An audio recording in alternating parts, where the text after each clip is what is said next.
Hi అండి, ఈరోజు అయితే నేను ఇంట్లో పులిహోర రెసిపీ అయితే చేశాను. పులిహోర పెద్ద స్పెషల్ ఏం కాదు, కానీ నాకు మాత్రం స్పెషల్ అనమాట. ఎందుకో చెప్తాను. చిన్నప్పుడు అంతా 5th నుంచి 10th వరకు హాస్టల్లో అయితే జాయిన్ చేశారనమాట నన్ను. ఎప్పుడో పండక్కి సెలవులకి అయితే ఇంటికి వచ్చేదాన్ని. దసరాకి, సంక్రాంతికి, క్రిస్మస్కి వచ్చేవాళ్ళం అనమాట.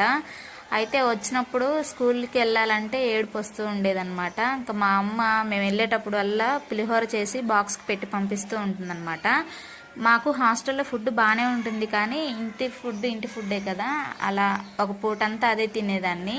అలా పులిహోర ప్రతిసారి నేను ఇంటికి వెళ్ళినప్పుడల్లా మా అమ్మ పులిహోర చేసి పంపించేదన్నమాట. పులిహోర తింటూ ఉంటే ఆ పులిహోర అయిపోయే కొద్దీ ఏడుపుస్తూ ఉండేదన్నమాట. అయ్యో పులిహోర అయిపోతుంది మా అమ్మ చేసిన పులిహోర అని. మనకి ఎంత బాగున్నా కానీ ఇంటి ఫుడ్డే. అప్పుడు హాస్టల్లో ఉండి ఏమి అర్థం కాలేదు, కానీ ఇప్పుడు పెళ్ళయి పిల్లలు పుట్టిన తర్వాత ఈ లైఫ్ కంటే ఆ లైఫే బాగుంది, అన్ని వాళ్ళే వండి పెడుతూ ఉంటారు అనిపిస్తుంది. మీలో కూడా ఇలానే అనిపించే వాళ్ళు ఉంటే కామెంట్ చేయండి. Bye bye.